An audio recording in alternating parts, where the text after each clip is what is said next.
আমি একজন সৌদি প্রবাসীর বউ। সব কাজ শেষ করে রাতে স্বামীর সাথে কথা বলি। সেদিন রাতে স্বামী আমার বারবার কল দিচ্ছিল। এদিকে আমার ননদরা এসেছে তার ছেলে মেয়ে এবং হাজব্যান্ডকে নিয়ে। কাজ করতে করতে কথাই বলতে পারলাম না সেদিন আমার স্বামীর সাথে। কিন্তু হঠাৎ করে সেদিন রাতে দেখলাম আমার স্বামী একটা মেসেজ দিল, বউরে আমার মনে হয় আর দেশে ফেরা হবে না, আমার শরীরটা খুব খারাপ। তখন আমি পাগলের মতো হয়ে তার কাছে ফোন ব্যাক করলাম। ভিডিও কলে তার মুখটা দেখে আমার কলিজাটা কেঁপে উঠল। আমার স্বামীর নাক দিয়ে রক্ত পড়ছে ফোঁটায় ফোঁটায়। যার কষ্টের টাকায় এত আয়োজন, সেই মানুষটির এই অবস্থা দেখে চিৎকার দিয়ে বললাম, তোমার নাকে রক্ত কেন? তোমার কি হয়েছে? সে কোনো মতে বলল আমাকে, আজ বিল্ডিংয়ের কাজ করতে গিয়ে উপর থেকে নিচে পড়ে গেছি। কেউ দেখেনি, খোঁজও নেয়নি। জ্ঞান ফিরে দেখি আমি ইটের ওপর পড়ে আছি। আমার কোমরে আর বুকের পাঁজরে অসম্ভব রকমের ব্যথা। কোনো মতে কয়েকজনকে ডাকাডাকি করে কাছে আনলাম। কয়েকজন মিলে আমাকে হাসপাতালে নিয়ে গেল। ডান পাঁজরের 4টা রিবস ভেঙে গেছে। অনেক টাকা লাগবে চিকিৎসায়। এখন তো মাসের শেষ। সব টাকা কিছুদিন আগে বাড়িতে পাঠালাম। চিকিৎসা করতে আমার অনেক টাকা লাগবে। তখন আমি কাঁদতে কাঁদতে বললাম, তুমি আগে তোমার চিকিৎসা করার ব্যবস্থা করো। যত টাকা লাগবে আমি দিব, আমি ব্যবস্থা করে দিব।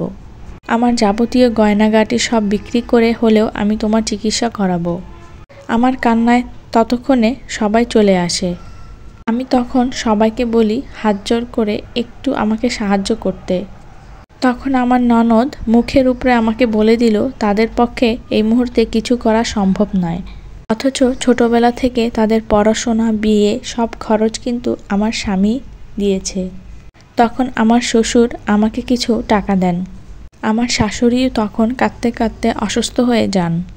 আমি পাগলপ্রায় অবস্থা। পরের দিন থেকে তার সাথে কোনো রকম যোগাযোগ করতে পারছি না। আমার বুকের ভেতরটা দুমড়ে মুচড়ে যাচ্ছিল। আল্লাহ এই কেমন পরীক্ষায় আমাকে ফেললেন।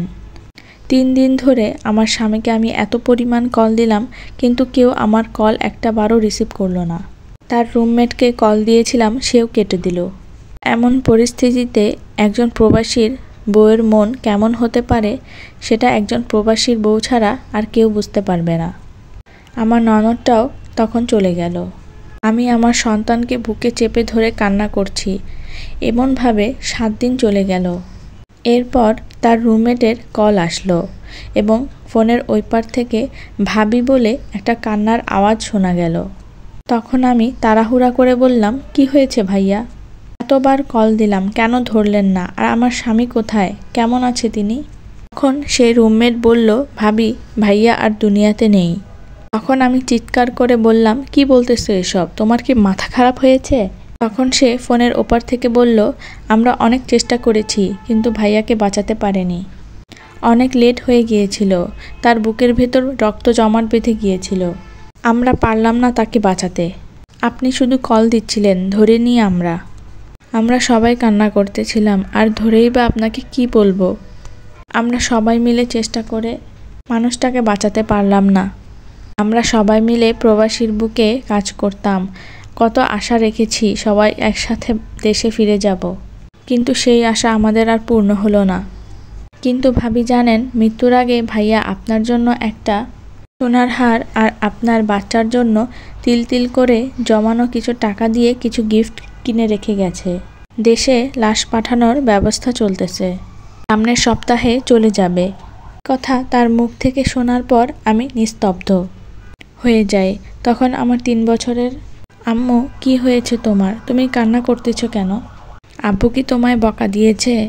এই কথা শোনার পর আমি চিৎকার দিয়ে বলি, মা রে, তোর বাবা আর কোনোদিন আমাকে বকবে না, আর তোকে কোলে নিয়ে আদর করবে না, ঘরে এসে আদর করে বুকে নিয়ে আর তোকে চুমু দিবে না। আমার শাশুড়ি আমার কান্নার আওয়াজ শুনে ছুটে আসে।